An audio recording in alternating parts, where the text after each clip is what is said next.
5, 4, 3, 2, 1, 0. All engine running. Liftoff. We have a liftoff.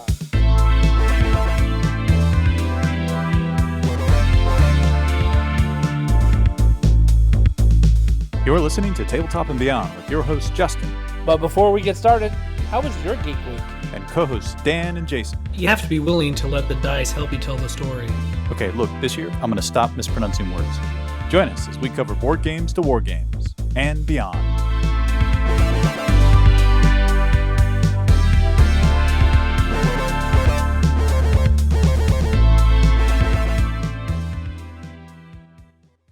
And welcome back to Tabletop and Beyond. This is the winning Warcry segment.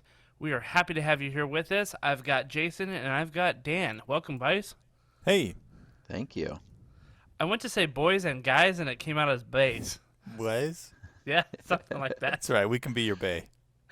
Oh, we've got some fun stuff to talk about. In fact, Dan, you and I decided to hold off this episode until the Sunday reveal happened just 2 days ago, and I think it was well worth it.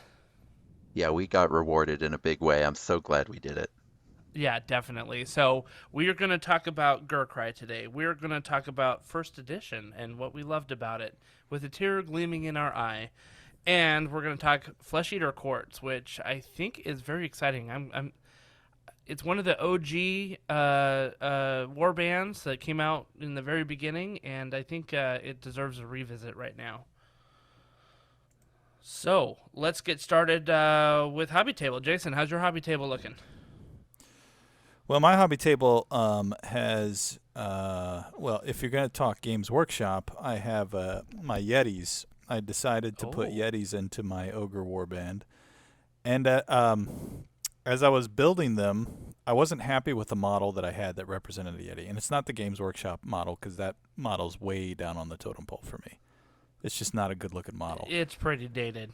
Pretty dated. Yeah. But I wasn't happy with the proxy that I had in there. So I kind of went with what I know a lot of people do, which is interesting because we're talking about FEC today. Flesh Eater Courts is I went with the Crypt Horror, which is a standard. A lot of people use the Crypt Horror as a plug-in. They'll do a morph between a Crypt Horror and a Crypt Flayer. Because it's the same base size. It's a 50 millimeter base size.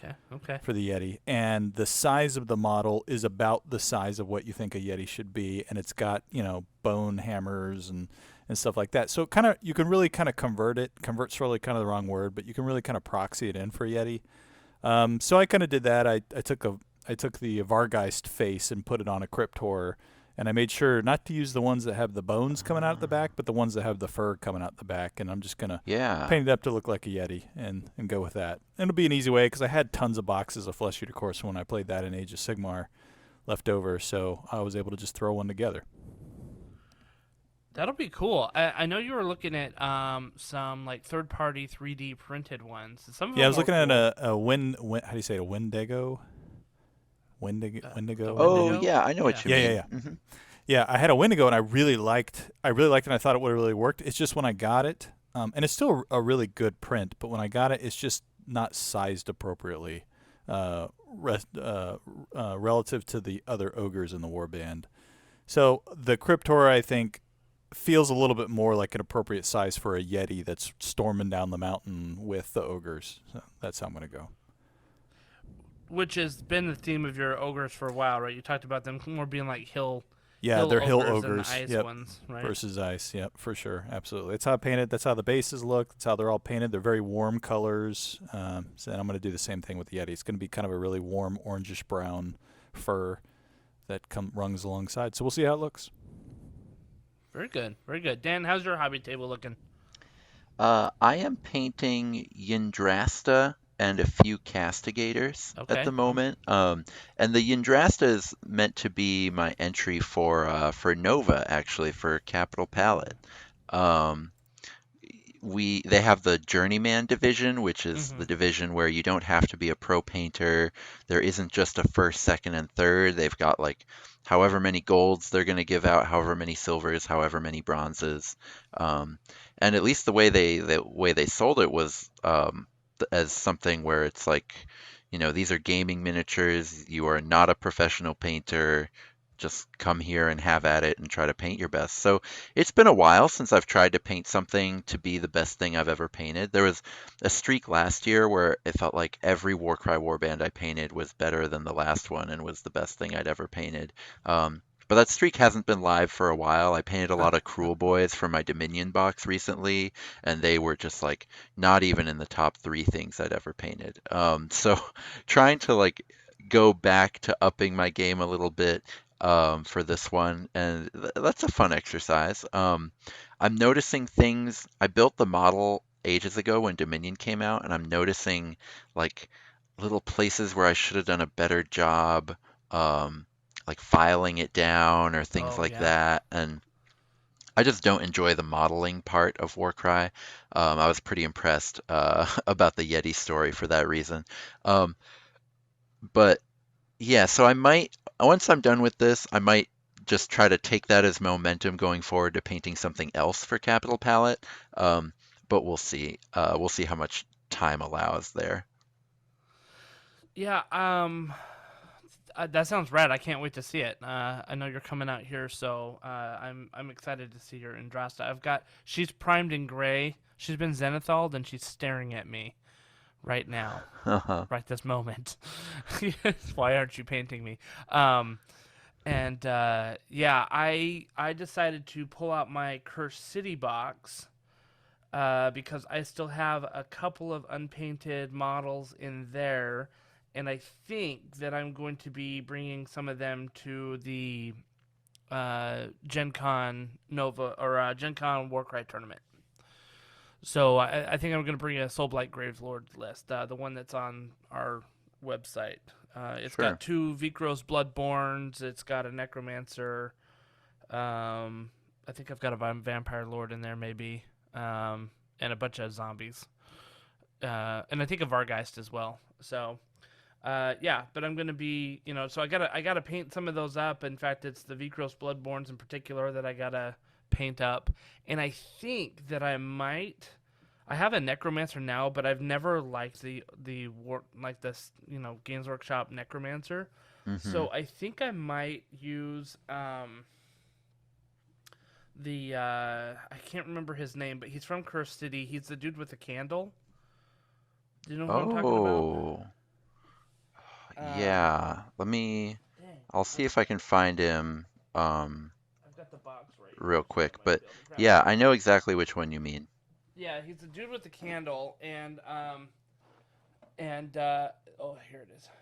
He is And he has a crow on Gorslav. his No, shoulder, sorry. right? He's Torgilius the Chamberlain. Yeah, and he's Yeah. got this crow, and he's got a little dog friend and a Yep. staff. Yeah, that's going to be a Yep. perfect necromancer. That's a Yeah, great and idea. he's the right base size, right, for it, because he's on a 40 mil. So I think the Necromancer's on a 40 mil. I'm pretty sure he is. He might be on 32. I gotta check it, but I was thinking about it last night as I was painting, and oh, great. No, he's on a 32. I just looked at the Necromancer. Well, Well, but there he's goes that kind of plan. no, he'll fit on a 32. Yeah, Yeah, this will be fine. He's got plenty of room on this 40 that they gave him. that's true. That's true. So maybe I'll just pull out a 32 and pop him on there, because I haven't based him yet or anything like that.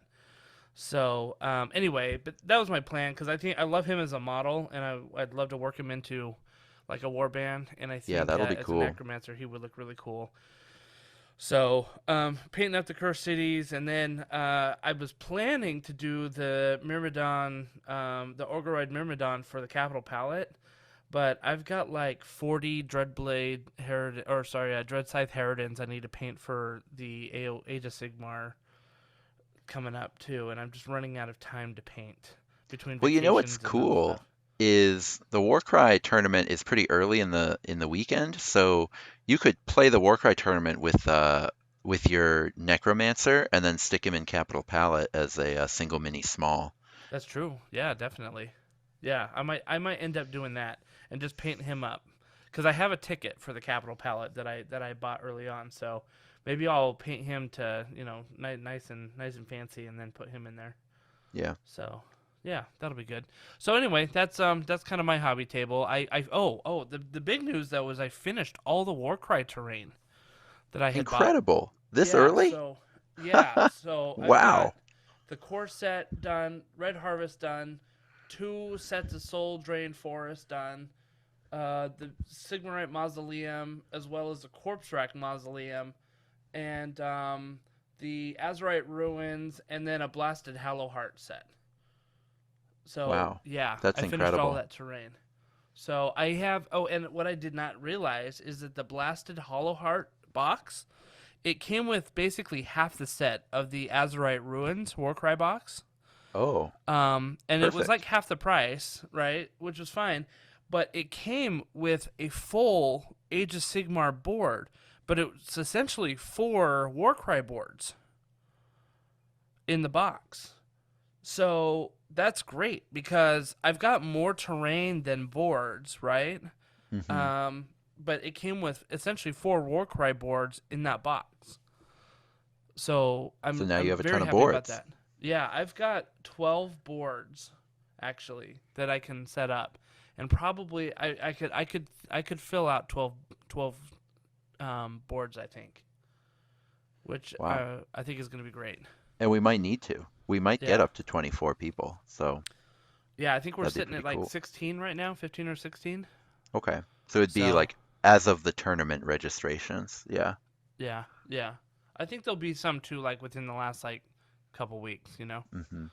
So anyway, but yeah, that's my hobby thing. So I was happy to get done with the terrain and then like start painting models again. I'm like, this feels weird.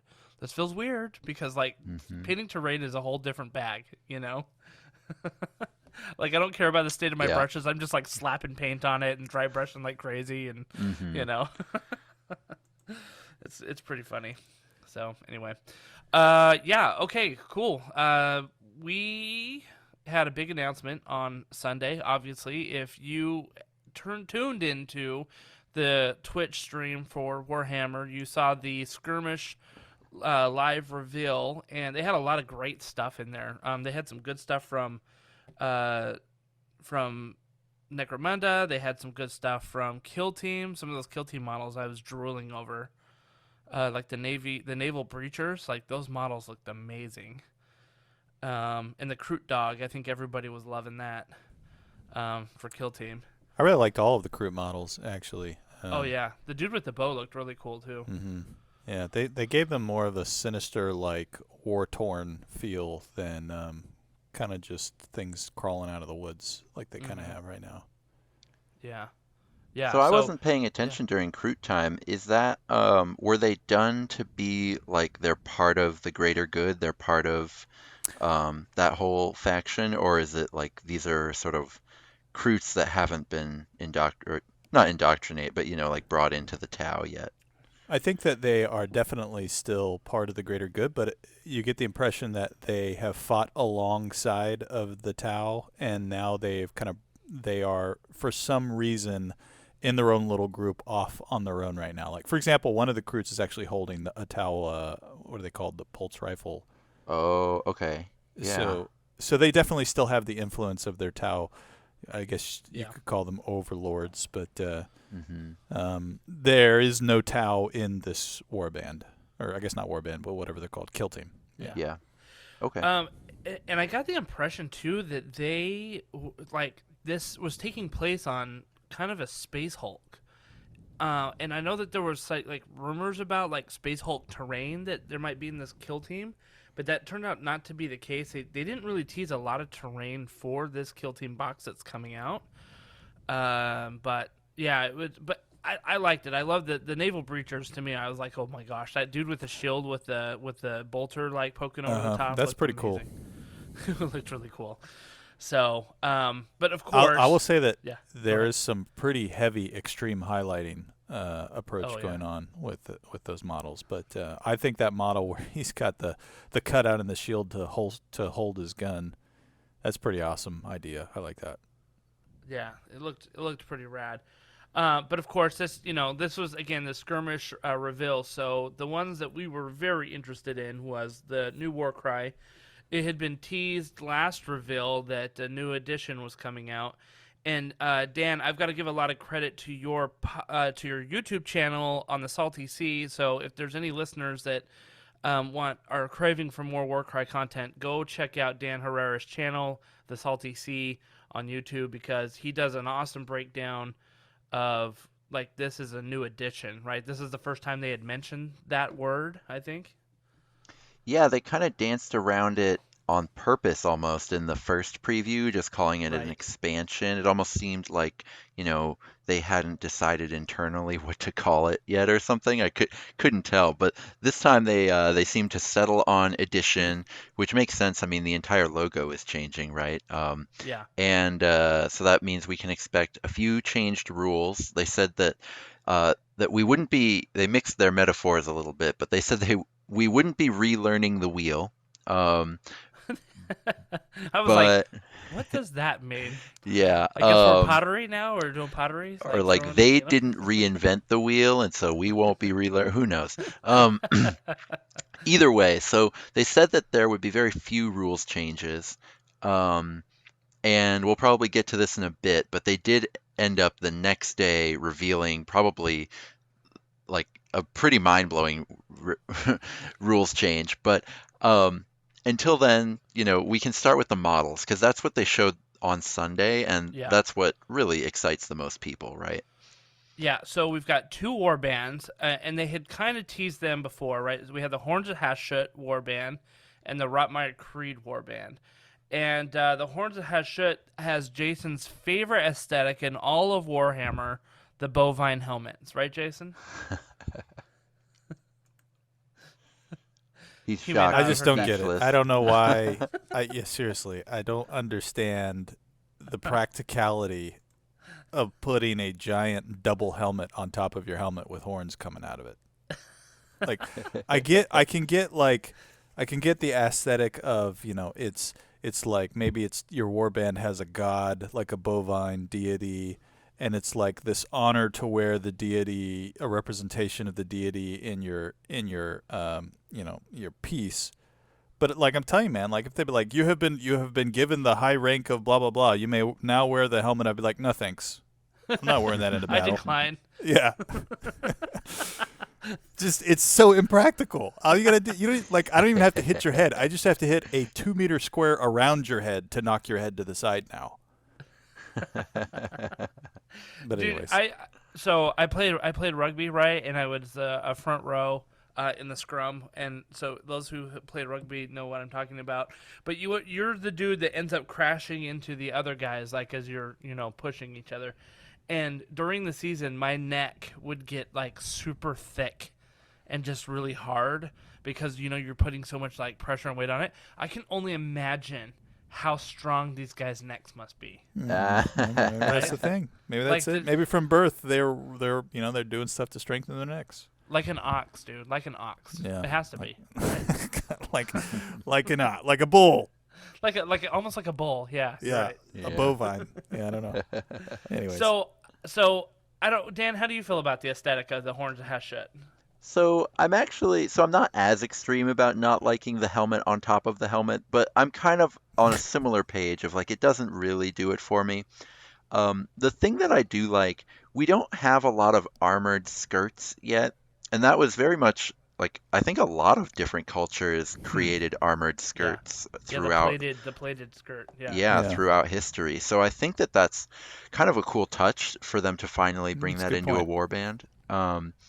I think that's my main positive for them. I probably won't be like thrilled about them, but I'm definitely going to paint them up just because I'm going to try out some new metallic recipes and just see, just kind of explore paint them, just kind of mess around with it and then see once I get to something because it's just it's metallic skin and then there's some cloth. The only part that I think is going to be a pain to paint is the like the rings on top of cloth that come down. Oh yeah. It always is.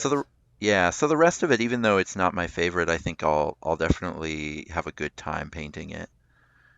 So I might be the odd man out. I actually like these. I like them. I like the aesthetic because it almost feels like a weird like Sumerian kind of aesthetic. So you're talking like ancient Bronze Age, aesthetic with kind of like, these weird pagan god type things. And so I kind of like it. I'm not sure that I like the painting scheme that they chose for them. I think I would lean heavily into Bronze Age stuff with them. So I'd be looking at irons and bronze, right? Maybe not even irons, like just bronze for the metallics, because they've got some polished steels in there, and Yeah. you would just go like any silver metal would be much darker, and then some of the gold metals would be much brighter. Yep. That'd be cool. So and I think like one of them has like more like ebony skin. I think I would lean into that too, so that it would make the bronze like pop more, So that's kind of how, I don't know. I like him. I'm very interested in the gun that the dude has. Like, there's one guy that has looks like a musket, or I guess it's a flamethrower, right? So there's a bag on one end, so maybe that means flamethrower. I don't know. I don't really know how it's supposed to work. I'm not a physicist. Yeah, it's kind of interesting though, because it's like a flamethrower gun. So, we obviously there's guns in Warcry, right? Cities of Sigmar has guns, so that's not like revolutionary. But if it's a flamethrower, that might be revolutionary. Yeah, and Maybe. KO has guns too, and I Yep. wonder if they're Hashut. There was that big thing of people complaining that these weren't Chaos Dwarves, so I wonder if they're like allied with some Chaos Dwarves, and so that's where they're getting gun technology from. Who knows? Yeah, yeah. The next warband, the Rottmeier Creed warband, I dig these guys. What do you guys think of them? I like them a lot. I love the paint job that they put on them initially. Yeah. It's great. I love the models. They're so interesting to me. Living in you get this feeling that they've lived in a swamp. It's just how they've been raised. They've got their little stilt thingies, which are interesting. A couple of them do at least, but kind of like what's the other warband? The bird warband. Oh, Corvus Corvus Cabal. Cabal. Yeah, they've kind of got that little. At least a couple of them have that kind of stilt thingy feel. Not all these guys have it, but a couple of the models do. And the Unmade have it too. I think it works. Yes, I think it really works for these guys. I think so too. I just really like the aesthetic. I like the whole kind of like bamboo part of their culture. Like, they've got the bamboo armor skirts. They've got one of them's holding what looks like a blow dart kind of gun thingy. Yep. And the shield's made out of it. The one guy's got the face mask. It feels very coherent to me, all of the models, and I really like that. Yeah. This might be one of the first things where I'm in a long time where I'm excited to paint it box art style. Yes. I haven't painted box art in, man, I can't remember the last time. Must have been like 3 years ago the last time I painted box art. So really excited about them. I also just love like fit Nurgle, athletic not the Nurgle chunky models. Blight King boys. Yeah, I mean Blight Kings are fit in their own way, like really strong, like offensive linemen they're fat strong. Yeah, but like I mean, like soccer, these guys are maybe more muscly than a soccer player, but you know what I mean, like fit, sort of athletic kind of build on Nurgle models. You almost never see it. So I think that's really cool. Also kind of the moss that's growing on their cloaks. I just love that piece. And then, I mean, you already kind of touched on it with the bamboo stuff, but then using the beast fangs and then just like regular branches, like you just pick up off a tree, right? Like they're not shaping wood at all. They're just finding the perfect piece of wood in the jungle or in the swamp, and then just like fitting beast fangs onto it, and it's a perfect weapon. I really like that. Like it's very characterful for me. Yeah. I mean, the only thing that I would add, I 100% agree with all of you, what you said. The only thing I would add is, I mean, and really it's just built upon, I think the greens that they chose for the color, like, are just so fitting, right? It's Nurgle, but it's Swamp Nurgle, and, like, it just really catches the eye. and you juxtapose that with the pale, kind of warm colors of the bamboo and even their skin, right? I like how they're Nurgle, but they're like still mortals, but you can see them starting to rot a little bit, right? They got Yeah. like lesions on their legs, but they're not like full in like poxwalkers type of, like at that Yeah. point, like they're still mortals doing their thing. One of the, and I'm putting this in giant air quotes right here, complaints is that neither of these warbands you can see their faces very well. I think there's only a couple of models in the Horns of Hashut that you actually see heads. That's And true. the Rottmeier Creed, there's one dude who has a skeleton head. Basically, it looks like bone, like a bone mask, maybe. Yeah, I think that they've he's got wearing. two like that actually, and then Yeah. one's got a canvas bag on his head, I and love it, dude. yeah, It looks like an executioner, it right? And does. so, Yeah, agreed. but the rest of them, their faces are very obscured by their cloaks that they're wearing, and so that was kind of, they're like, oh, you can't even see their faces. I'm like, dude, I love that about this though. hmm Like, it just makes them feel so like sneaky and sinister, and like that's kind of what you want in a chaosy warband. I feel like, Yeah, you know, that will make it hard to win a painting competition with them. yeah. Um, but you know, that's not what I paint for the most part. Even though I did just share that I'm painting for a competition right now, this is the first time I've Right. ever done that, right? I don't usually paint that way. So, uh, yeah, I mean, I think that's a pretty small drawback. So with these two warband reveals, we got a very good look at the terrain here. Now, this is a very big departure from the terrain sets that we have seen, right? Which are usually ruins with makeshift platforms on them. Even with Red Harvest, it was they're the pumping stations for the Varanite, and so you still had platforms and even little barricades and ruins that you could put out as a scatter terrain. You do get some of those barricades and things in the scatter terrain here, but the terrain's got a very, very different aesthetic. You're looking at a lot of bamboo, some ruined stonework, and then basically a bunch of trees. How are you guys feeling about the tree aesthetic here? They're so creepy, right? I like that about them.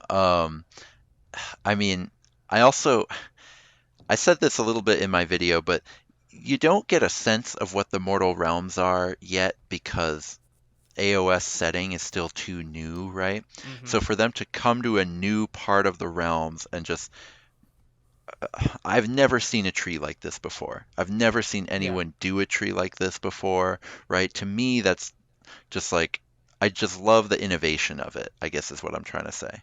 It has a very, very different feel than the Awakened Wildwoods that are hmm basically the standard tree in Warhammer, right? Um, Yeah. so very, very different feel. What's interesting, I think in your video you talked about like how at the ends of the branches it looks like they have claws, maybe, and who knows what, there might be some terrain rules. I think they hinted at those, and those might play a factor in it. But if you consider those claws, if you look at the trees themselves, it almost looks like the bark is like a musculature form, right? They almost look like biceps and triceps, or muscles on muscles to make these trees bend and move. That's kind of Absolutely. the impression that I got when I was looking at them.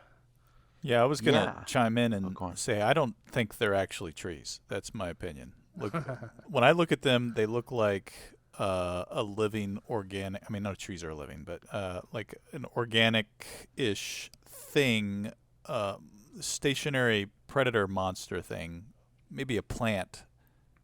But I don't know. I look at it as a muscular thing that has thorns, and there's probably some gaping maw in there that you can't see right now, Yeah. just waiting to Yeah. grab you and suck you in. Especially like if you look at some of them, it looks almost like there's one piece that is the largest, I think the largest platform that has the skull of an animal next to it. That tree kind of looks like it's bending over.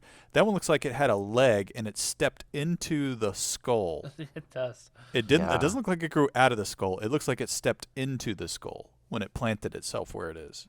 Oh, it kind of does. Yeah. Anyway, some thoughts. Interesting. Yeah. Yeah, no, I think it's really interesting. again, I love the bamboo aesthetic about it. I kept thinking of like, how am I gonna paint that? You know, like, how am I gonna paint that bamboo? But what I think is interesting is the bridges that would connect the platforms. Like they're kind of like curvy bridges that give them that sway bridge feel. Yep. And I would love to see some rules around like falling off bridges, maybe a little bit better than what we even have now. Like maybe even on any hit you have to like roll to see if you fall off. That'd be interesting to me. Yeah, me too.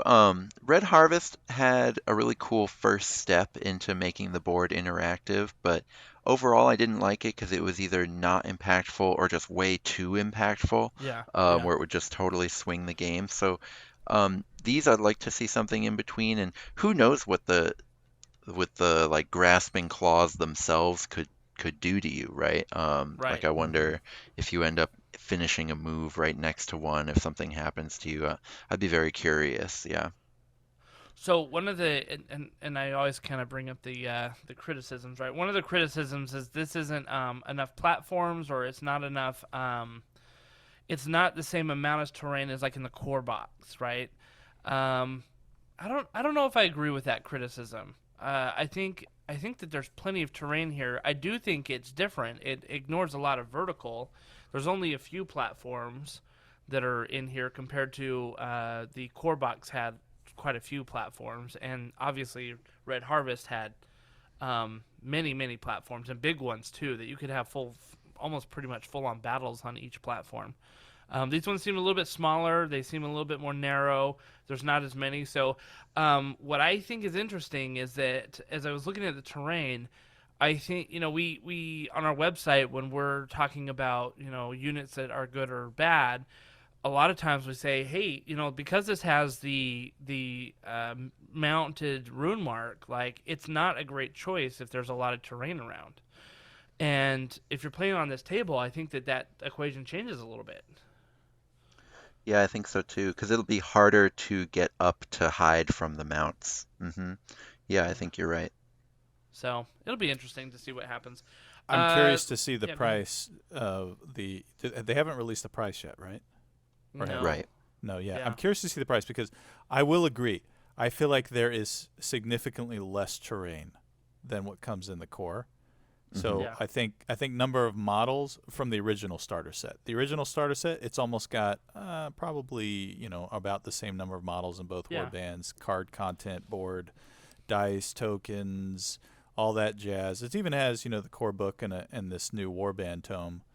But it doesn't have a lot of terrain relative to the first box. So if the price is right up there at the same, I would probably feel a little robbed, feeling like I hmm wasn't getting as much plastic for my money, to be honest. Oh, I think with inflation, it's going to be more. The first box that came out was what, 150? Well, I think relative. I'm Okay. talking, Okay.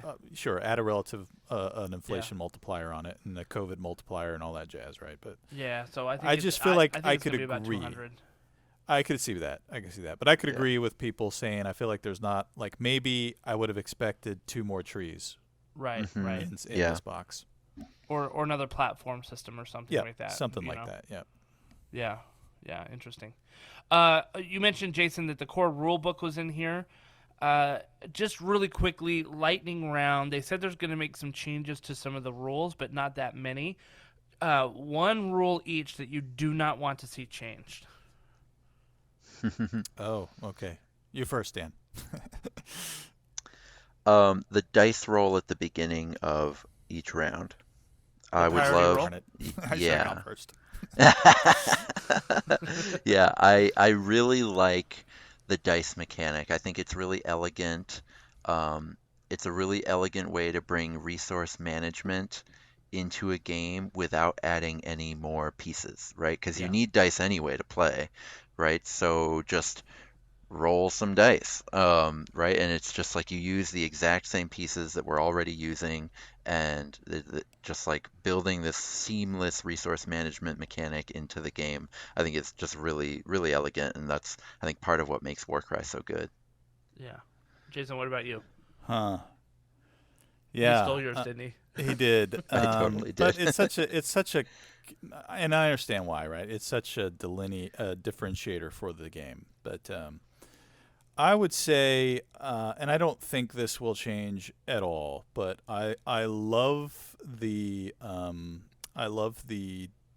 I'm going to get the name wrong because I'm playing so many games right now, but the Disengage Rule, where if you want to do anything other than attack the person that you're currently base to base with, you have to take a disengage action.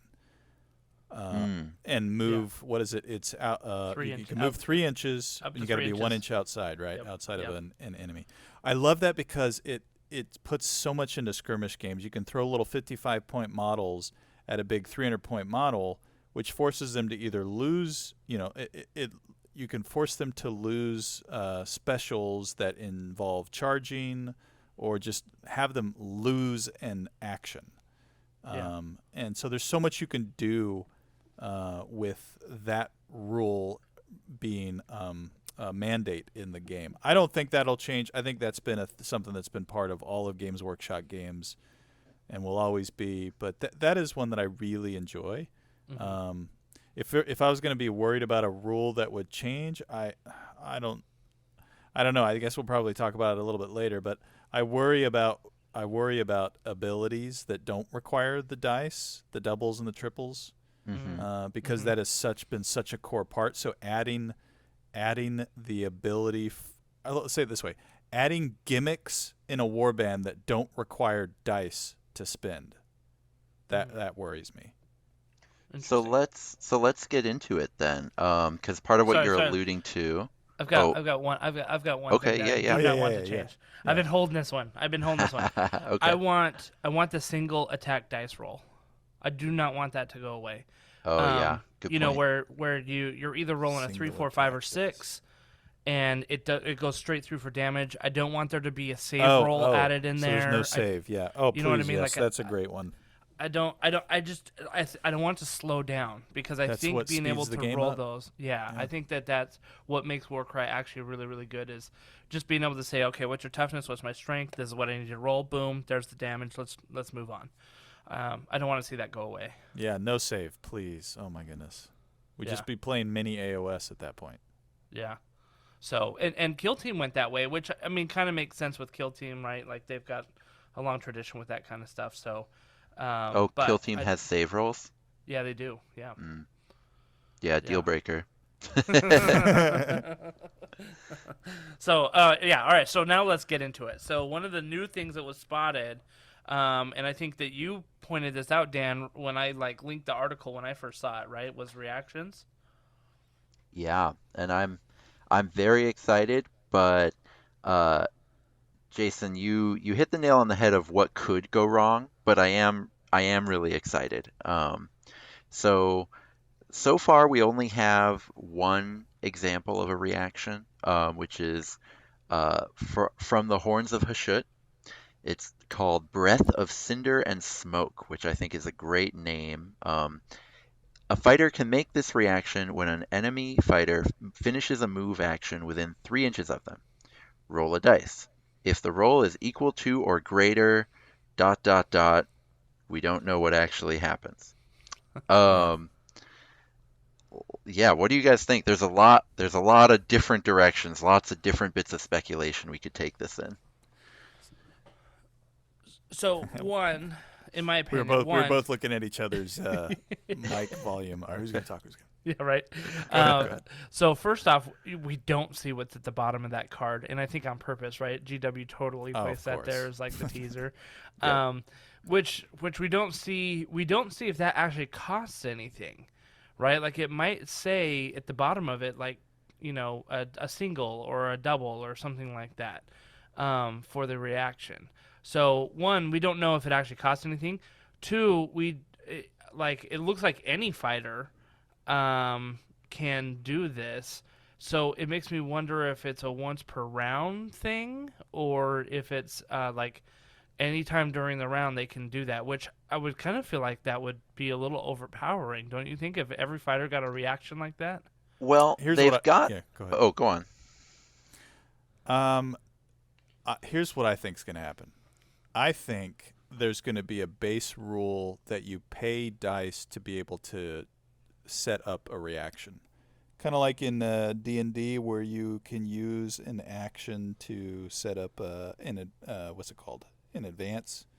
No. Man, what's it called? Come on, Justin. Help me out. It's your preparation. You're preparing. Preparation. You're preparing an action. You're preparing an action. So I could see that like reactions could just be specific to warbands, but there's a generic 2.0 rule or 3.0 whatever version we're not. I guess that's 2.0.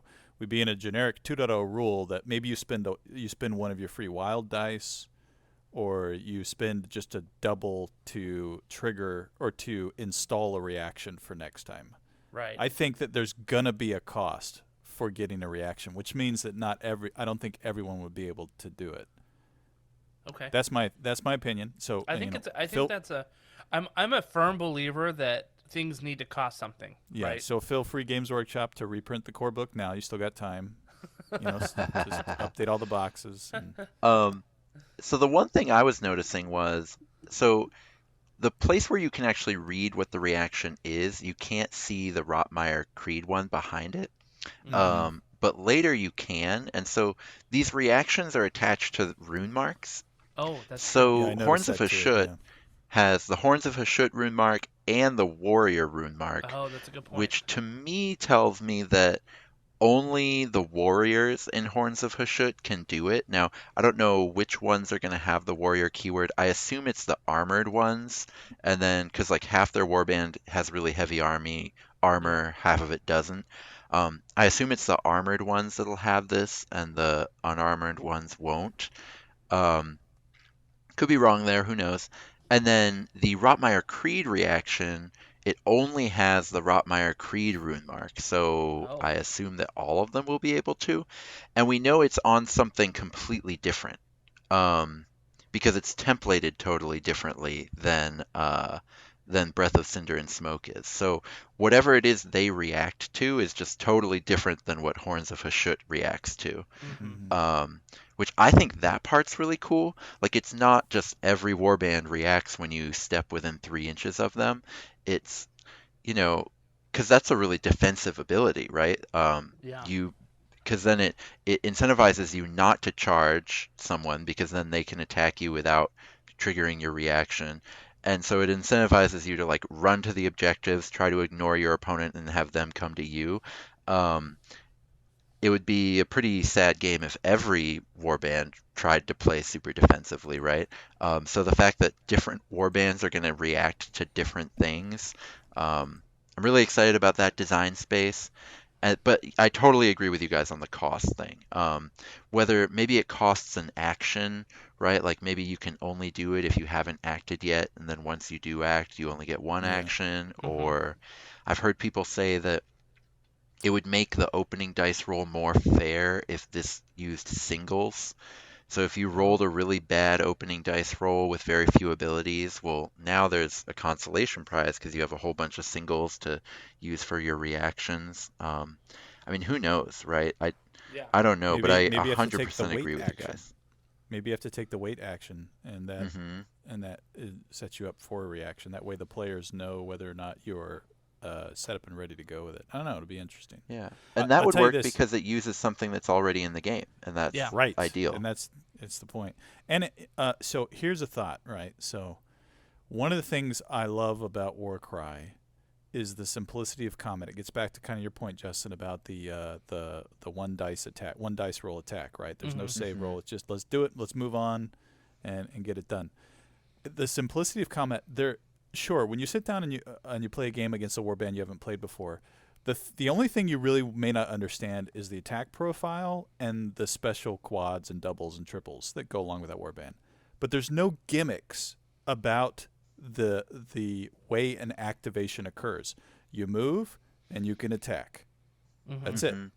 Now, one of the problems that I have with like AOS is I go up to play another warband I've never played. I have no idea what you can do outside of your turn, outside of combat. Like, unless I ask you, what happens if I end 2 inches away on my turn from your guy? Oh, all of a sudden I've got to start making save rolls because of some spiky, thing you have. Like, if you start adding that kind of stuff in, some people geek out over the complexity, but I think that's exactly what happens. You take a really simple skirmish game, and it's going to make it more complex, and it's going to make it more. I'm going to have to start memorizing everything about every warband to feel like I can compete at a table. And so Yeah. I'm worried that every warband's going to have a different thing that happens outside of their own activation. And then we're going to start really just like wrapping our head around all of these different ways that you play the game. And are you playing the same game I'm playing? Which, is a big problem with AOS is you can, depending on the faction you play, you could almost be playing a completely different game on the other side of the table. Yeah, I think that's fair. I think that's a very valid and fair concern. As I read these reactions, they just feel like almost maybe another ability, on their ability table. It just happens at a different part of the game, right? So the reactions, I think, clearly mean that it's happening in your opponent's turn. Because normally you can only activate an ability with your activation. So this is allowing you to do something in your opponent's turn. I think as long as they keep it simple, then I don't have an issue with it. Because again, it doesn't feel like hey, I gotcha because you like you said, you finished 2 inches away from me and ha ha ha ha ha. If you explain the ability like, hey, this is my reaction, then like I think the way that that's written right there, like, you're like, okay, if I finish within 3 inches of a fighter, then they have the ability to do that. And as long as we know what the cost is, like that it doesn't happen like all the time, I don't think it'll be too onerous, but I think the concern's there, and I think it's valid. To kind of echo Jason's point, I feel like maximum I want to have to absorb 3 new pieces of information when I meet a new player's warband, right? Or a new opponent's warband. And, right now, I feel like most of the time in Warcry you have fewer than that, so I guess they've got one to give. But, like AOS, I just try to memorize, like, what their best thing does. Like, I learn about the top, 5 or 6 scary things in the game, and then anything else, I'll just remember the first couple things they tell me, let the rest of it go over my head, and not really worry about it. And if they beat me with something that wasn't one of the top 10 things in the meta, and I didn't bother to learn about it, I'm not mad about that. With this, I'm hoping it's like, I obviously like obsess over this because of the channel, right? So I can talk about it. But let's say it was a new warband I didn't know. If I could just say, all right, I want to figure out what's the best double you've got, what's the triple you're going to use, and what's your reaction, and then that's it. Maybe that would be fine for me. Yeah, I could see it being kept like that. Yeah. But if there's more stuff beyond reactions, I get that starts to be a little dicey. Like if they've got reactions, and in my wish listing video, I said I wished for faction artifacts, right? Just only to be like the campaign, but for matched play. Because I just think the campaign artifact system is really fun. But now I wouldn't want that, right? Because we've already got this reaction mechanic. I wouldn't want another thing on top of it. Yeah, it starts to get a little weighty, right? So, but we'll see. We'll see what happens. Any word on when this actually is supposed to come out for pre-order? Isn't it like 5 weeks from when they do the big reveal? Isn't that usually like the... Oh, interesting. I would have guessed, let's see, what's this Saturday? I think the pre-order would be the Saturday after this Saturday. Oh, okay. So and you then think like 2 weeks. 2 weeks from last Sunday, basically, right? Yeah, that's when I would guess. So I think the 30th. I think the 30th would be when it would come out. Okay. Yeah, I think somebody had talked about like when they did a big reveal that it was like 5 weeks afterwards or something like that, but who knows? I think Games Workshop's timetables have all sort of been messed up, and they're living in a reality of global shipping and all that stuff. So I'll be when they interested did their to see. last reveal where they showed us just the trailer for this and nothing else. They had some stuff that was new in that reveal come out the very next week. And they also had some stuff that hasn't come out until I think a week ago, or maybe 2 weeks ago. Right. So that's true. Could be anything, I guess, That's true. is what that means. That's a very good point.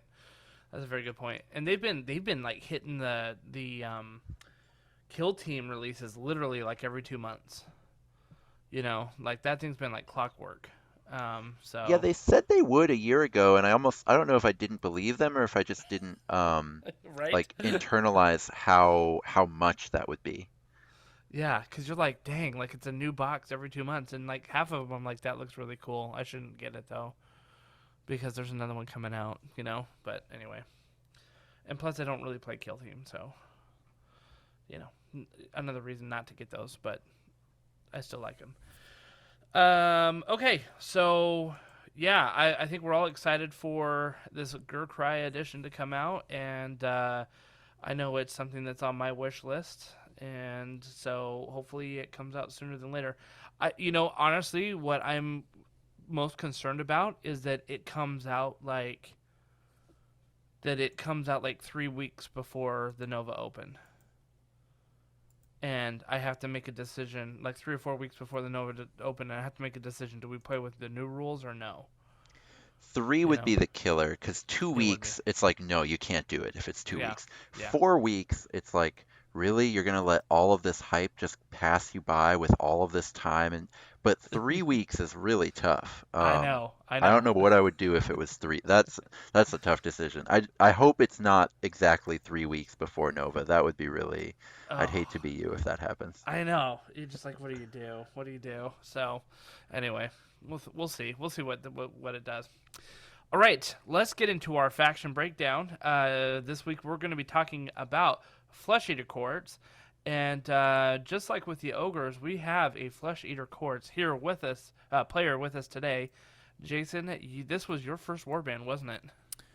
It was, because I played them in AOS, and it was easy. I had the models. I already had them all built up. I had tons of them because I had, a 2,000 plus point army for AOS. Yeah. So I was able to throw it on the table quick. And I remember I was at Gen Con when Warcry was at least released in North America, and I grabbed one of the first packs of FEC that was there on the first day so that I could have those cards to throw on the table. Right. I think I grabbed the Nighthawk ones too. I think I was standing next to you. We're like, let's get them. Which would prove to be good because those cards sold out super fast, and they did not want to reprint them. So it was good that we got it. But overall, Flesh Eater Courts, they were like the OG terrifying warband out there. Like, they were the big bad for a long time, if I'm not mistaken. Mm-hmm. They were a lot of fun, and they, we're going to talk through a little bit of it, but they had some crazy movement across the board. The Crypt Flare, it moves 10. Mm-hmm. So that thing just... I remember when I played other, you. Yeah, other people, you. It was always like I'd throw the Crypt Flare, then I'd actually do something that was like a double move, and then we'd both look at it and be like, wait, where did he start from? Yeah, totally. Because of how far he moved across the board. Yeah. It's just so like, and then those the Cryptors and the Crypt Flares, and they hit hard, right?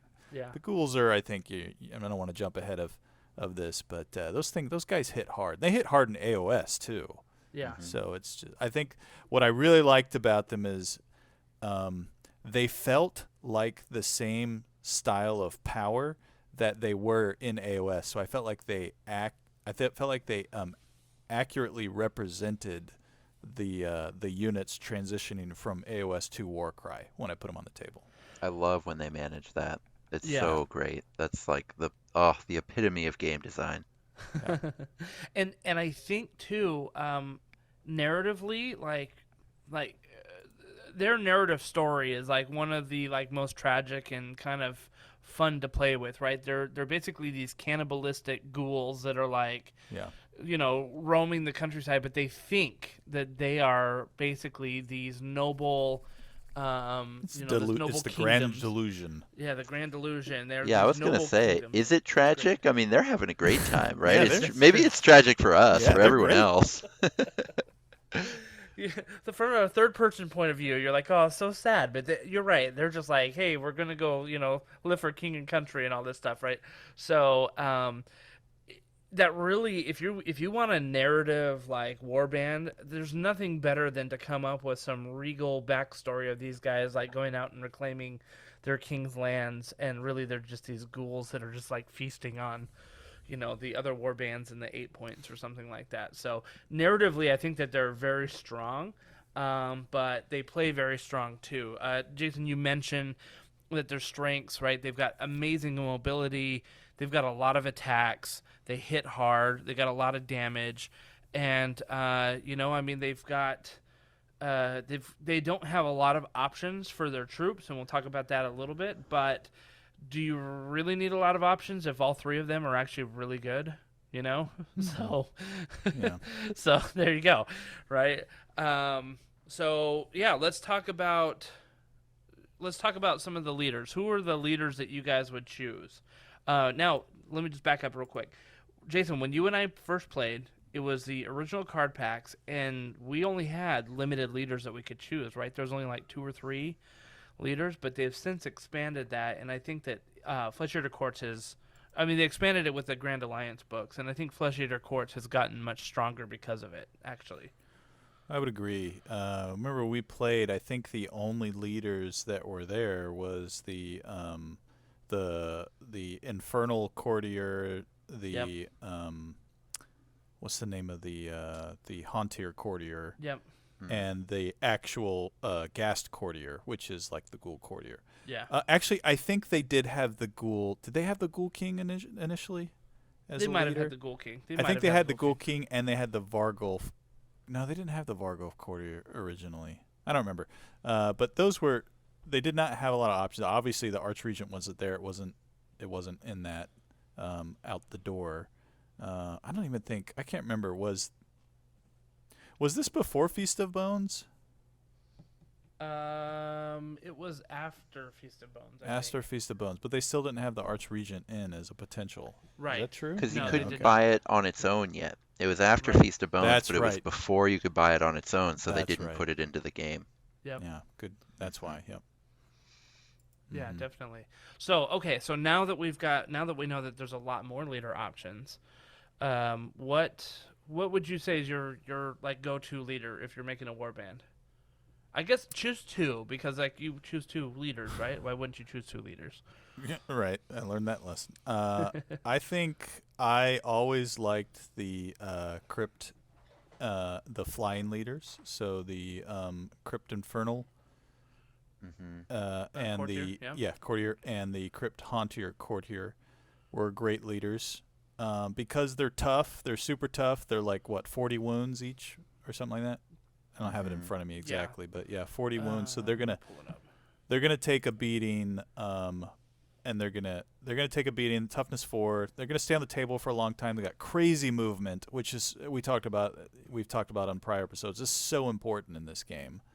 Yeah. Crazy movement, and they hit hard. They somewhere around 4 or 5 attacks, depending on which one you have. At significant crits, like we're looking at 5. Some of them are 5s. Yeah, I think 5 they're 2s and damage. 5s. Yeah. Yeah. Which is just you're throwing 5 dice. You're gonna get that 5-point hit in there. Using that guy. one attack you can clear out some of those chaff, like the zombies in Soulblight Gravelord. That's 10 wounds, right? That would normally like take maybe 2 attacks to take down. A Crypt Hunter Courtier that's throwing 5 dice has a great chance of killing that zombie. Yeah, well, and I'll say this, and we're talking about leaders, but the non-courtier version of those, the horror and the flayer, they're only 1 point less in their crit damage. They drop to a 4. They got less hit points for sure, but still 30, man. And and you can buff them to do, they come to the table with 4 attacks. You can buff them up to, I think, like an additional 3 if you hit all the right abilities. So those big dudes do massive damage, and they stay for multiple rounds. Oh yeah.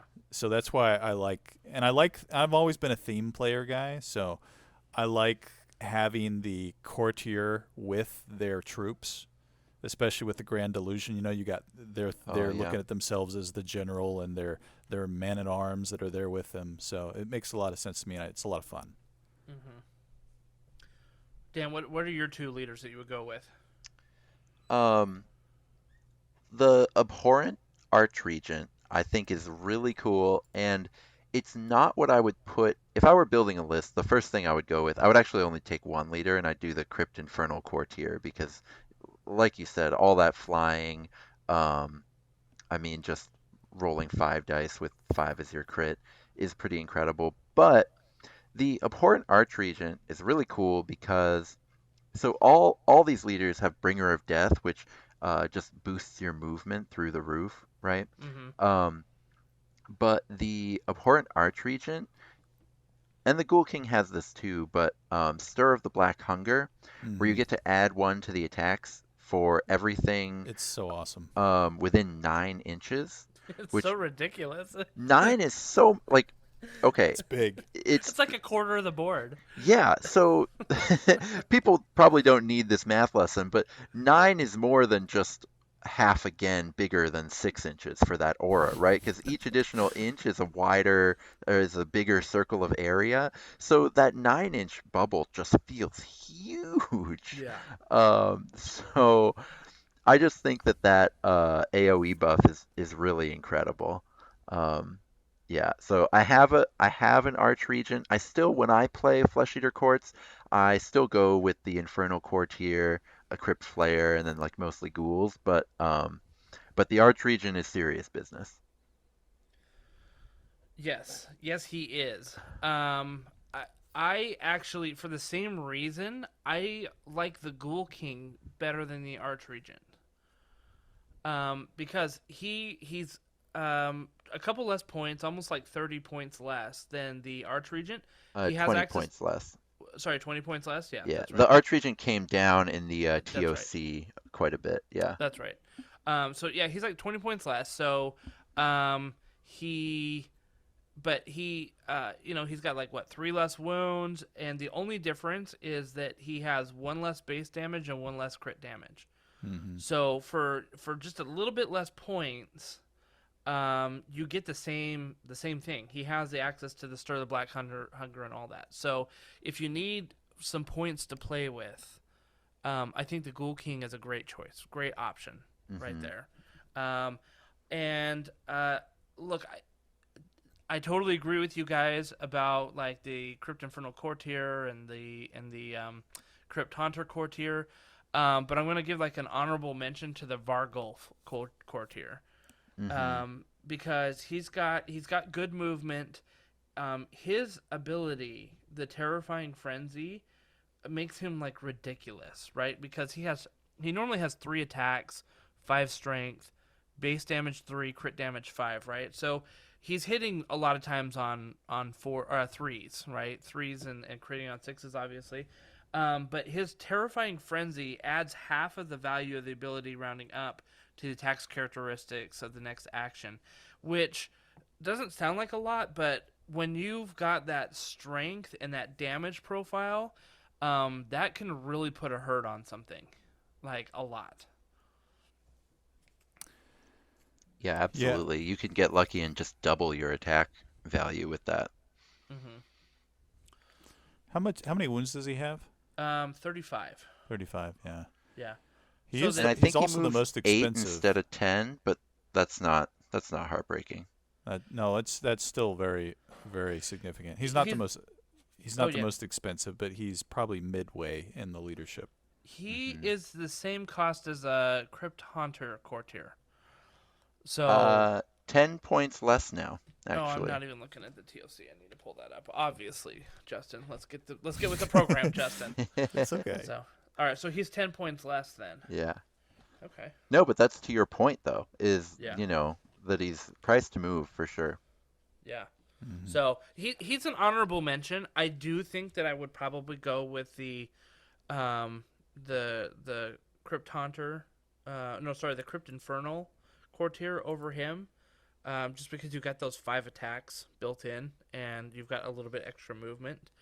But I mean, don't sleep on him. Don't sleep on him. I think he's great. I think that the weakest leaders, and I'm just going to throw this out here real quick, and we're just going to kind of brush over it. The weakest leaders are pretty typical, the leaders coming out of the standard troops, right? So that's like your Crypt Ghast, your Crypt Infernal, and your Crypt Haunter, which is basically like the quote unquote sergeants out of the AOS boxes. I've found a lot of the time they're not really worth the points. They don't bring that much value to the table. Like, it's better to go with other leaders than them a lot of times. Just because, especially in Flesh Eater Courts, I think that the troops themselves bring enough to the table that you don't need them as the leader. There's other better options out there. And usually So, for my leader, I'm looking for something really high impact. And yeah. the for 115 and 130 points, the two different like Crypt Ghoul leaders, they just sit in that middle points area where it's just not, it's not cheap enough to mean you're really saving much from them, and it's Right. not high impact enough to really make your opponent change the way they play. I mean, the either of the abhorrents, either of the like big flying leaders, they just completely your opponent has to play scared of them the whole game, right? Even when you lose with Flesh Eater Courts, your opponent is still playing scared the entire time, right? And those crypt hor or those ghoul leaders just don't do that at all. Yeah, yeah, and I think that was one of the biggest departures from Warcry 1.0. And I guess you could argue we're like 1.3 or 4 right now, something like that. When it first came out, like those little those crypt gas were like one of the leaders, and you're like, oh, okay, he's little, Yeah. and that wasn't even the big bad, because the big bads were like the troops that were there, right? The crypt hmm flares and crypt hordes, and let's talk about them, because I think that they really steal the show in this warband. Yeah, you don't have a single bad option. It's really wonderful. I mean, so ghouls, it's funny. It's the exact same stat line as a plains runner from Untamed Beasts. Uh huh. Um, so the the funny thing is, plains runners don't get to be supported by a giant, terrifying flyer. Although those cats are pretty good, right? But they're just perfect because they move 5 inches, so they can get around the board pretty quickly, and then their damage, so they can't like charge something and do a big impact. But if you charge into a cloud of ghouls where you know, there's three of them on an objective and you run up onto the objective, the damage actually adds up pretty quickly from ghouls in a way that not every chaff model really gets Mm-hmm. to say that. And I think it comes down to their 3 attacks, right? hmm Because their strength 3 isn't anything to write home about, and their 1 and 3 damage isn't like, I mean, that's like skeleton level damage, but I think it's the 3 attacks, and if you got a bunch of them, like, it's just death by 1,000 cuts right hmm there. Yeah, I look at them and I see them as bodies on objectives and something that's going to make you burn an action with your big guy to deal with. hmm Mm-hmm. And I'm paying 55 points for your big guy to have to hit something. Like I said earlier in the podcast, either going to have to hit something or waste an action moving away so you can actually do something significant. Yeah. I think that's the real stat line that we should care about, is that they're 55 points. Yeah. Right, and that's like you said, it's a body to be a speed bump if you need it. It's something to get in the way. It's something to hold on to objective. But for 55 points, like, the next closest cost is the sergeant of it, right, which is like the crypt ghast, and that's almost double of what it is. I think it is double, right? It's 110. Um, Yep. Yep. There's So there's it is double. new cheap things in the Underworld's Warband, but we'll talk about that last, I Yeah, think. that's true. Yeah. That's true. So, but look, the big one is, I think, if you were to choose between a crypt horror or a crypt flare, what would you go for? if you got the points, it's a flare, in my opinion. The flying is significant. Agreed. Yeah, the flying is absolutely worth 50 points. They've got the exact same offensive profile, Yep. and I think the same defensive profile too, actually. Yes. Um, Yes, they do. Yes, they do. so you're paying for that 4-inch move and the flight keyword, which when you just reduce it down to that, it doesn't sound like that would be worth 50 whole points, but in my experience, it is. Just because you want to deliver your power, put you want to put your scariest pieces where they need to be, right? And so it seems like that flying is just it feels so worth it when you play with them. Mm-hmm. Well, you said this right. It's a 4-inch difference in move as well, which is significant. Like the Iron Jaws, that is their entire movement is 4 inches, right? Hmm. Like they don't really go that far. More And than so that, yeah. adding an additional 4 inches to movement, and with the fly keyword on top of that, right? So if you need to get up on a platform, that's inches that the Crypt Horror doesn't have. Now, with that said, if you don't have the points for the Crypt Flayer and you're like, oh, shucks, I got the Crypt Horror, I mean, there's a lot worse options out there in all of Warcry than you could do with a Crypt Horror, obviously. Yeah, 6 movement is still very good in this game. I mean, it's above average, isn't it, Dan? Isn't 6 movement above Yeah, average? well above average. I mean, Yeah. it's really interesting. I think most people, like me, I don't run crypt horrors at all. It sounds like you don't either. I think most people that's true, but I think that a lot of factions would play crypt horrors as one of their main things. And even in this, I mean, it's not the main build, but you could do a build based off of that crypt horror ability, which I think is pretty good. Chosen of the King. If they're within 6 inches of a friendly visible leader, you get to add 2 to their attacks, Mm-hmm. which is pretty good. That Yeah, a turns them double. into real Yeah. blenders. Yeah. Because then you're rolling, I think you roll 6 dice once you do that, right? Yes. So that's a pretty incredible output to have. Um, I think it'd be something where you'd want to have 2 leaders and then probably at least 2 of these horrors. So you're looking at a really elite warband. Um, but I think you could have a really good time with it. The only thing is, like, Warcry is so much about like objectives and about, area control that, you either want the bodies or the ability to travel really far. Um, Damage output is really important. It's probably the most important stat, but it's not all important to the way that you want to like sacrifice everything else just to get more damage output. Hmm. Um, and I do worry that to build around Chosen of the King, you'd kind of have to do that. That's true. It's funny because I've got my list up on our website, and for those of you who are listening, we have our tabletop and beyond .com website. We have a Warcry section dedicated to that. We've been working on getting faction pages up, and so you can go and see some of our analysis. You can see some sample lists that we have up there. I put my list up, and I have an Abhorrent Ghoul King, a Crypt Infernal Courtier, 2 Crypt Horrors, 2 Crypt Ghouls, and that comes out at $9.95. So I was leaning into that double there, the Chosen of the King, and I was gonna put a Crypt Horror, the first Crypt Horror into the dagger, the Ghoul King and a Crypt Infernal into the hammer, 2 Crypt Ghouls and a Crypt Horror into the shield, and just kind of let it go. That was the plan. Hmm. I'd like to try it out, but we'll see. Well, I've got the models if you want That's to try right. it. That's right. That's right. So, but yeah, it just reminded me of your saying, like, like the crypt horrors can be pretty good, and I was taking 2 leaders there, one of which was the Crypt Infernal Courtier. I was running out of points pretty quickly, so I decided to Yeah. drop down and take the horrors instead, and say, okay, well, like just knowing that I'm gonna let my Infernal basically be the power projector, and let the horrors go and do their work where they need to. So.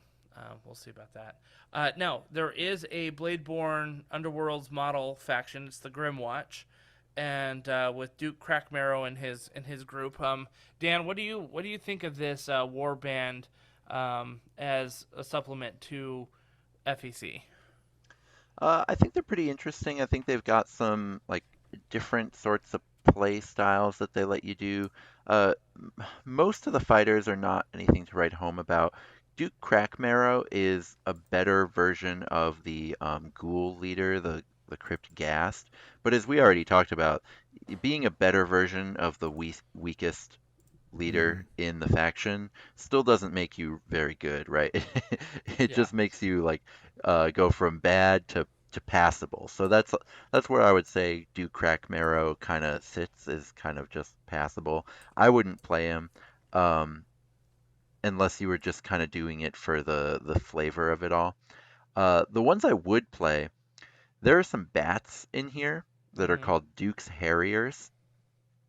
10-inch move, 75 points, 8 wounds, and then a strangely respectable damage profile. They get 4 attacks on that same 1-3 profile as the ghouls do, so they do more damage than a ghoul. Um, they fly 10 inches. They only have 2 toughness, so they go down to other chaff units in a way that ghouls are pretty fragile too, but like these are even more so. But for the most part, I think that they're really usable as as a piece that can fly around to get to the most important parts of the board, Hmm. put some damage around. In any of those like hunter missions, these are great at playing keep away. Like if these are in the deployment group that you have to keep alive, um, your opponent's going to have a terrible time catching up to them. So I think Duke's Harriers is pretty good. Those are the bats in there. So the interesting thing is that if you don't want to get the whole, if that's the one unit that you want, and you don't want to get the whole Underworld's band, if you have Curse City, there are some fantastic bats that look exactly like Hmm. it Yeah. in there. There are 2 big bats that you could easily use as proxies. If you have the Curse City box as well. So I agree. I mean, this is like the Grim Watch is basically a collection of ghouls, crypt ghouls with differing stats here or there. More attacks, more damage, less damage, more stronger toughness, yada yada yada. Actually, they all have lame toughness at 3. Yeah, the So only the only ghoul I'd say that's worth looking at is Master Talon at least does more damage than a regular ghoul does, so that could right. be a little bit worth it. But most of the time they're just more expensive ghouls, but the only thing you actually get is just the 2 extra wounds, which isn't really worth it. But for Master Talon having 2 extra wounds and an extra attack for 20 points, you wouldn't spam Master Talon, but if you've Hmm. got 20 points in your list, why not? Well, and he's got access to the double, which is the Royal Decree, right? Hmm. And he has the Grim Watch remark and the Minion remark, and My so only issue with that double is that only Duke Crackmarrow can use it, oh, and I'm that just is not Yeah. annoying. excited to use Duke Crackmarrow. He's not Oh, bad, you're but absolutely right. he I doesn't thought make I me thought they could excited. trigger it, but you're right. It's only Duke Crackmarrow that can call for it. Never mind, boring. So yeah, I think that's Flesh Eater Courts in a nutshell. I do want to call out though the quad ability for Flesh Eater Courts is actually really really good. It's usable by anybody in the warband, and it says this fighter makes a bonus move action, then they can make a bonus attack action. In addition, add 1 to the attack characteristics of that action if this fighter is within 1 inch of a visible friendly fighter. So you know you can absolutely, especially with your flyers, right? You could, if you get a quad, bring them in like a freaking like stealth bomber, and come in and just lay waste. Especially if like you got another little model right there, you're making a bonus move, a bonus attack, so you could potentially be doing 3 attacks after moving, with adding 1 to your attacks characteristics as well. So I think that quad is very powerful. We've said many times, don't build your warband around a quad, but by gosh, if you get that quad and you can get that off, like it is really good, really Well, it's really just good. it's just Rampage +1, right? Yeah. Yeah, And since almost every faction in the game has a worse quad than Rampage, the fact that these guys just get an upgraded Rampage as their quad is very silly yeah, in a yeah. good way. And I think, and again, it's also pairing it with the model too, right? Because like you do Rampage with like Iron Golems, and you're like, ooh, yay, you know. But you do it with a Crit Flayer, and all of a sudden, like that is significant. Sure, I So, mean that's not Rampage's fault. That's Iron yeah, Golem's that's fault. true. Don't you blame Yeah, that's fair. Rampage for? That's fair. I'm not blaming. Yeah, that's true. It's true. Very true. Do you guys have any ideas of like lists that you would run with this? I know what I ran when I first played Warcry before I understood Warcry. And, I was just throwing lots of ghouls and a Flayer and a horror. I had like 2 horrors, a Flayer, and then the rest of ghouls for all the points I had left.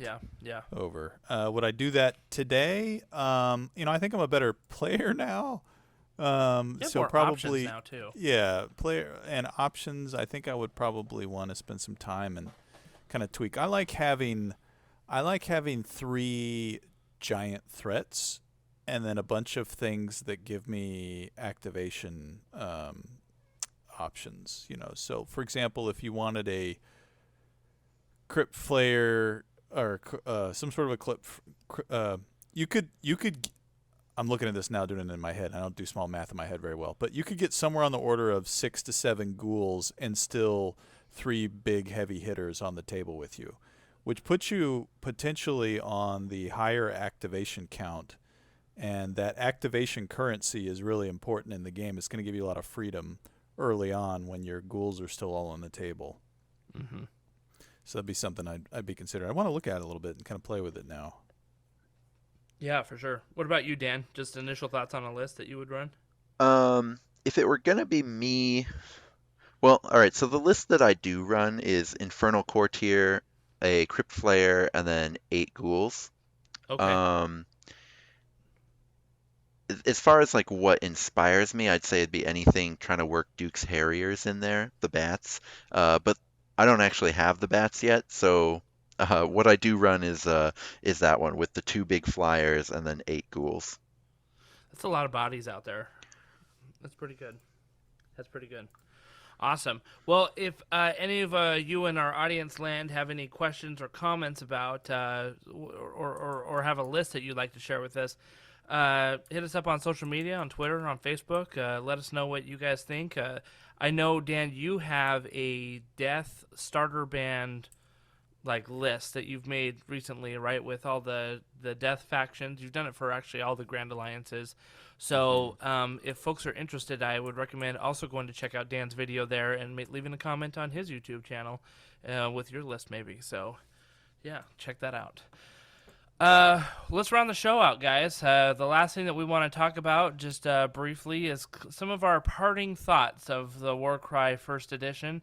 Like I said earlier, I think we're in 1.4. It just depends on what you count, right? We had 1.0, we had 1.1 with the Monsters and Mercenaries book that came out. I don't know if the first Tome of Champions counts as kind of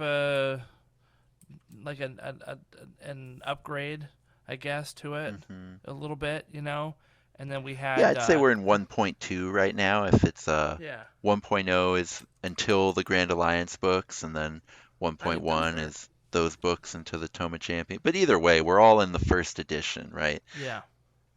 So this came out 2019. We were all very excited for it. I was very excited to see the competitive scene come out.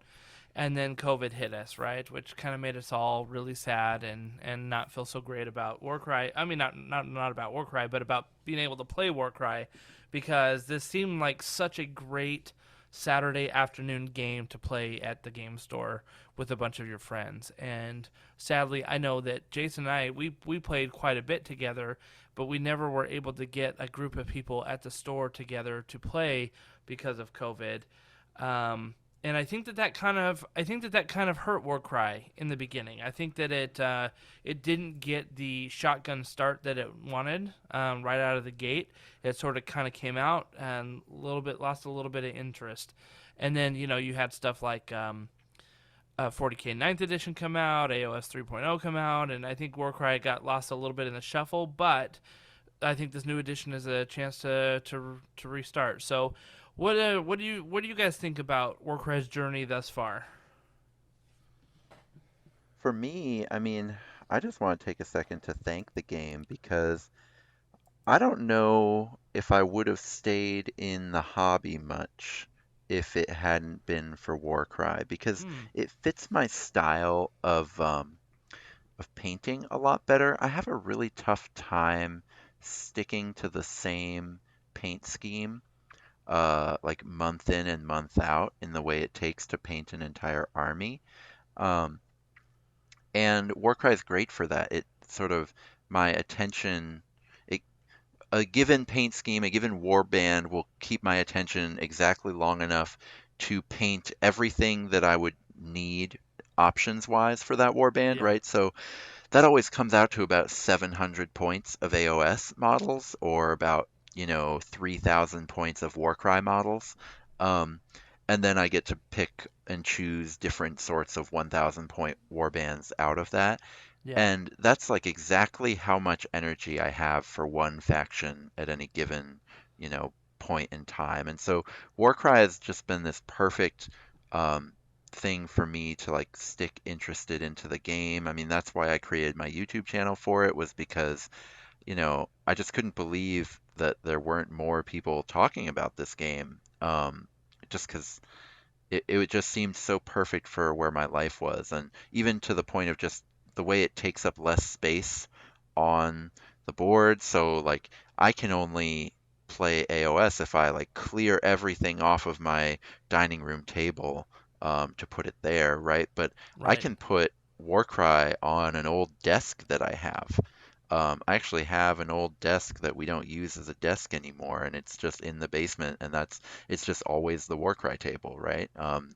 So yeah, just everything about it fits a slightly more casual approach to the game that I think is just kind of a healthier place for me to be in general. So I'm just so glad that it came out and that I've gotten to get really into it and meet all of the people I've met because of it. Wow, that was great. My eyes are misty right now. I know, right? Somebody cutting onions in here, Yeah. or was it Warcry Yeah. onions? Yeah. I would just to add to that, and kind of a lot of the same themes, right? I was AOS had been what I'd been playing for a while, and while I really love and enjoy Age of Sigmar, it's such an investment to play a game. You're in it for 2 hours, depending on the player you're with, potentially 2+ hours. And you're going to tweak an army. You're going to tweak your list. You're going to come to the table and you burn a night trying that one thing. Mm-hmm. And then when we get Warcry, it's like we tweak a list, we come to the table, and 30 minutes later, you've played a game. 30 to 45 minutes later, you got a feel for what you did and what you want to tweak again. Mm-hmm. And Yeah. that rinse repeat time on it's so much easier to get time on the ball, right? And getting time on the ball builds your confidence, and it kind of Warcry has built my confidence as a war gamer, the ability to be a good war gamer. Whereas with Oh, AOS, wow. What a great point. Yeah. Yeah, I always kind of felt like I was just, really just trying to. I could never. I was treading water, just trying to keep up with everything that was going on in AOS. With Warcry, I could so much time on the ball or time on the stick. It just helped so well to build my confidence as a war gamer, to sit down, have fun, play a fun game with a fun list that was quirky, that only had 4 ogres on the table, or play a list that had 10 to 15 little dudes on the table. Learn from it quickly, and then build one that's somewhere in between that's a little more competitive. So I just really am happy and grateful for that. I'm excited to see what 2.0 brings, and I think that as long as it keeps that feeling of a quick skirmish game, then we will always be able to latch on and keep that feeling that's kept us there through 1.0. Yeah, I think Warcry for me scratches the collector's itch that I have, right? Like, I've got this need in me to be a completionist in certain things in my life. It's not an OCD. Like, I'm not OCD because I don't have that, for, like, everything. But like when I play video games, I usually want to like get all of the achievements in that video game. And it's kind of the same with the modeling aspect and hobbying aspect of Warcry, which is like I want all the bands. I want all of the armies. And the idea of doing a 2,000 point army for every single faction is just kind of crazy because, I mean, the amount of time and money it would take to put into that is pretty significant. You know, I mean, I even had a goal of doing at least one army from each Grand Alliance. And I'm just like, I don't know if I'm ever even going to get there. I've got two. I've got Orcs, and I've got Ironjaws, and I've got Night Hunt in terms of like an AOS army. But on the other hand, with Warcry, I can get a Beast of Chaos warband put together. I can get a Disciples of Zinch warband put together. I can get, you know, a Corvus Cabal warband put together.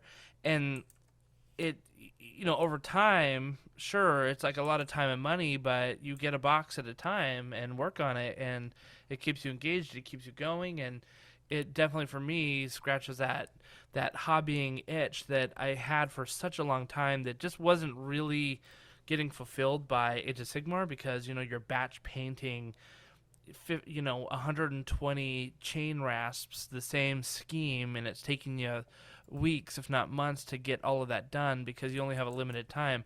But now I can work on a warband for 2 weeks and feel really happy with where it's at and really give the time and attention that each one deserves because I can focus. And so I love that. I love the fact that Warcry can be a gateway war game for a lot of my friends. And Jason and I, we've had our guild cons sometimes, and we've had, you know, Warcry segments where we'll take 4 hours and play a little round robin tournament with 8 different people. We've had other guys come over and learn the game at my place.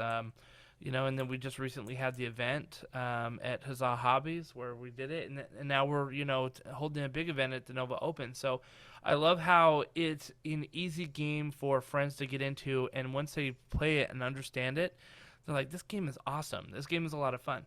I couldn't do that with Age of Sigmar in a night. It would take multiple nights to get somebody to the place that I can get one of my friends in with Warcry in one night. Mm-hmm. And so I love the fact that it's easily teachable. It's a lot of fun. At the end of the day, you walk away being like, man, that was a lot of fun. I'm glad we got together and had this fun. Mm-hmm. And, you know, if you got 4 guys there, this is one of my complaints with Age of Sigmar. You go play your friend. Jason, if I play you at a game store, we've got like 6 other guys standing around playing games and stuff like that, but we never really get to interact with them because by the time we're done, the game store's closed and we all got to go home. Mm-hmm. You play Warcry with 6 of your friends, and you're going to play each of them, maybe. You know, maybe not each of them, but a lot of them in one evening. And it's definitely like more social and more friendly that way. So those are like my big 2 takeaways from Warcry, you know, 1.0 is that it gives me a chance to be the collector that I want to be without having to like break the bank and break my time, and it just allows me to share this game with people who are normally not war gamers, and to get into it. Very cool. Yeah. So I think I speak for all of us. We're very excited to see what happens with this new edition. We love this game. We want it to move into good places. I think that obviously Games Workshop has some great plans ahead with some of the organized play modules they talked about, and with the new edition, I hope that plays into some more competitive stuff. One of the biggest complaints I ever heard with Warcry is that it could never be a competitive game, which I take much issue with because I do believe that it can be a great competitive game. But I hope that Warcry 2.0 leans into it and doesn't shy away from being a competitive game as well as a very, very fun narrative game. So I hope that we all see that, and we'll see. But until then, we've still got Warcry 1.2 that we're playing, and we'll always keep the dice rolling. So with that, I think we'll bid everybody adieu, and we will catch you all next time. See you later. See ya.